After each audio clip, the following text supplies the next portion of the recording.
Michael Carver was camp commander of the mobile division responsible for supplying the troops. To start off the campaign, of course, which it started in June 1940 against the Italians, we were in our summer clothing, and it was pretty hot in the desert in June. We normally went into winter clothes in Egypt, as far as I can remember, about 1st of November. Because of the difficulties of getting supplies forward, and because we had advanced really very quickly after the Battle of Sidi Barrani, supplies of winter clothing were not the highest priority. Food and ammunition and petrol and water came first. So I got, in fact, my mother got a friend in Cairo to send me up a pullover, I remember. Supplying the equipment needed by the troops was a logistical nightmare. Clothes, food, water, petrol, ammunition, motor spares, everything had to be brought in over hundreds of miles of characterless sand. However, the desert troops found other ways of procuring supplies. One of the difficulties with the Italians is they used to build armoured areas, defended areas, like forts, but they did no patrols. We used to go out patrolling past their forts and raid their supplies. But they were very reluctant to come out to these fortified areas. They weren't that keen on, like we used to go on marauding trips, purely and simply, to provoke them and to interfere with the lines of communication. So we'd bypass the defended areas, go way beyond the forward areas, and sit and wait for the supply lines and shoot them up.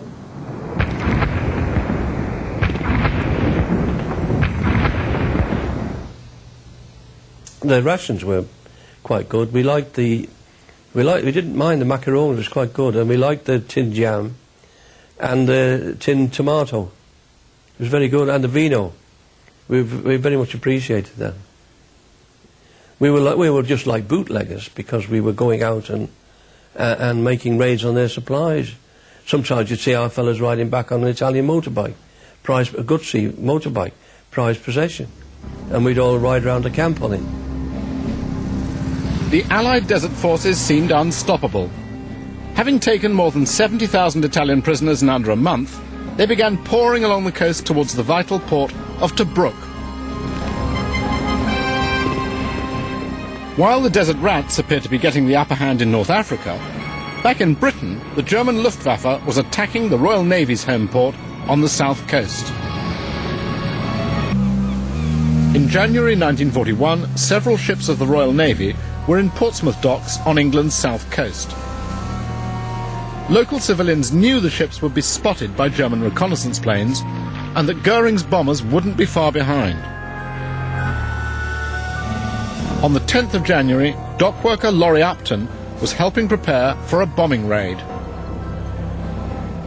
Sandbags were being mounted everywhere. Machine gun posts were being put on the corners of jetties. But we had to draw from stores miles and miles of black hessian to drape each ship in a shroud so that they could carry on working through the night with temporary lighting beneath this tent-like shroud. One of my duties was to make sure the lighting was okay.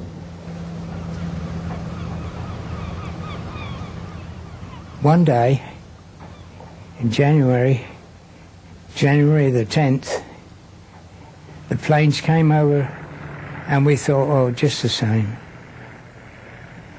But after they'd come over and passed, another batch came over and passed. And then another wave came over and passed. And that was totally different from what we'd had before.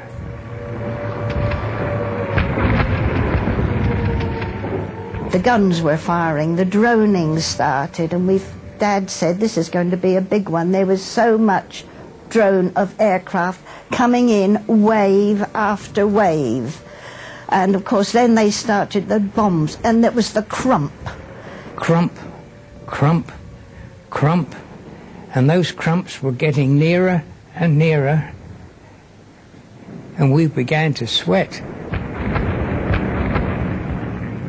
You got the vibration coming through the ground, you know, when it was coming down. There were fire engines going all over the place. It was horrific.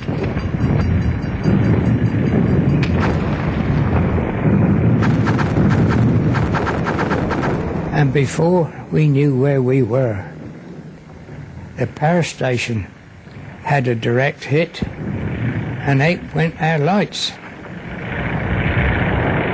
50,000 incendiary bombs, as well as high explosives and oil bombs, were turning the centre of Portsmouth into an inferno. Fireman Eddie Wallace was there, fighting the flames. When I was in Commercial Road, I'd been approached by a tailor who lived above his shop, and he was screaming blue murder that his place was on fire. Could we go and put it out? But I grabbed an Ajax fire extinguisher from the engine, which was about, well, solid brass, and it's about 3 feet high, I suppose. And I took that along, and I did put the fire out for him. Coming back, I had to pass the premises of Woolworths, which was a light, and as I just about got to the entrance of Woolworths, so an HE went off inside, and it whipped this water container from my hand, and it went straight across the road, smashed up against Lyons Tea House, against the wall of Lyons Tea House, and was flattened, absolutely flattened. Now, if I'd been about an inch or so further on, that would have been me.